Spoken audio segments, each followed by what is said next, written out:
Alright, this is not drawn to scale, this is just for demonstration purposes, and we're going to be working on the waistband or the top part of the skirt. Now this should be cut on fold. You can either put your paper on fold, or when you're putting your pattern paper onto the fabric, ensure that the fabric is on fold. Now the first thing we do is to square a line across. Now given the measurements that I have put up, the upper waist was 16 inches. Now since we're doing half of the pattern, we're going to measure 8 inches. So let us say that this is 8 inches right here. Now because I am going to be using darts, I'm going to add an extra inch for darts. So that will give me a total of 9 inches. Okay. Now, in order for me to mark the dart, you have to find halfway between the 9 inches, which would be 4.5 inch. So, say this is halfway. So that would be our dart placement. Now I've added 1 inch for dart, so I have to measure ½ inch on either side of this line. So ½ inch here and ½ inch on that side. Using my square, I'm going to square a line down to around 5 inches, and that will be the end of my dart. So I've gone ahead and simply connected the lines to the bottom. So my dart would be 5 inches, and I've established that I wanted my waistband to be around 6 inches long. So I've marked my 6 inches. I'm going to use my square ruler and square a line across. So I have, this is my lower waistline, which is half of my lower waist was 18, so half of this would be 9. So that's 9 inches. Sorry. But I won't be adding any allowances for dart. As you can see, the dart does not enter the lower waistline. So now all I have to do is to connect these lines together.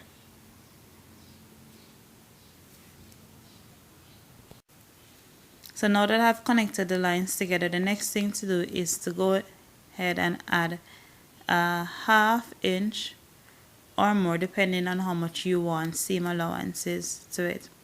So let's go again.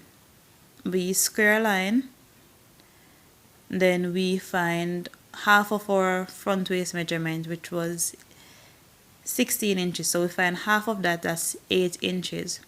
Now I want to add dart, so I add an extra inch for dart. Now that gives me a total of 9 inches.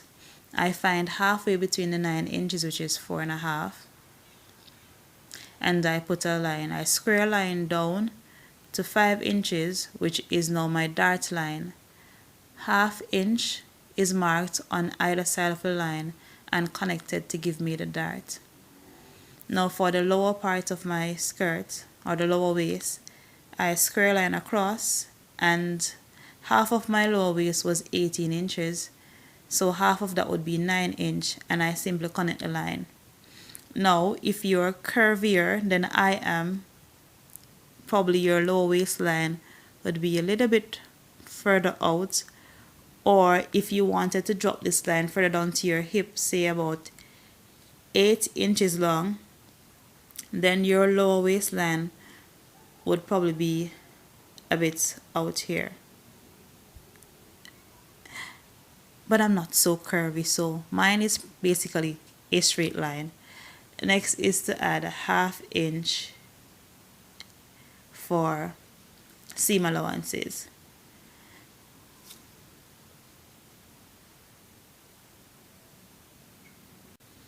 Now what I personally do with my skirts is that I tend to mark around, say, 1 inches down to the front, say about 1 inch down from the front, and I use a curve ruler to connect a line right here, because I personally find that it gives me a better fit. Now we also need to add seam allowance to the bottom here, say a 1/2 inch, because it would be joined. This is where the pleats would be joined to the bottom of the skirt. So I'll mark those lines and show you.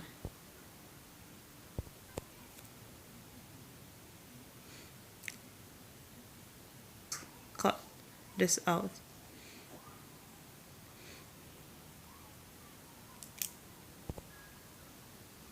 So this is my waistband pattern all cut. Now this is actually the front pattern. In order to make the back pattern, all I'm going to do is just add a 1.5 inches, 1.5 inches to the fold right here for the zip allowance. So the center front, well, the front piece will be cut on fold, and for the back you'll cut 2. Just add an extra 1.5 inches for the zip, or 1/2 inch if you're using a concealed zipper. Each pleat is made of 3 sections, 1, 2, 3. So when we fold it, this ends up being just one single pleat. So we have to take that into consideration when measuring the amount of fabric to use to make our skirt. Now for the pleats, I will be making kiss pleats, which means that my pleats will be meeting in the middle, so they'll be coming towards each other in the middle. So I first have to find half of my 18 inches, which is the measurement of my lower waist. Now that gives me 9 inch. Now I want to make 2 inches pleats, which means that I would have 4 pleats on one side plus an extra 1 inch, and 4 pleats on the other side. So that is a total of 8 pleats that are each 2 inches. Now remember that a pleat contains 3 sections. So 2 times 3 gives me 6 inches. So each pleat will occupy a space of 6 inches, and in total I'll be making 8. I have 8 pleats in total for the front of my skirt. So that is 8 times 6 gives me 48 inches plus seam allowances.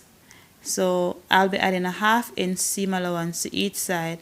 So that's 48 plus 1 equals 49 inches. So I'll cut 49 inches for the front of my skirt. I'll probably just run it up to a 50 just for extra space to play around with. Now the back of the skirt will be cut as 2 separate pieces, since we'll be putting a zipper in the back. So if this were the back of the skirt, I would cut down the middle here. So for the back of the skirt, you'll have a cut down the middle and an additional 1.5 inch for zipper, or 1/2 inch depending on the type of zipper you're using. So all you have to do is just divide this. So for the back, all you have to do is divide the 49, or as I said before, I would cut 50. So you divide the 50 into 2, and that's 25 inches. And then you add 1.5 inch for the zipper allowance. And that's pretty much it. You're done.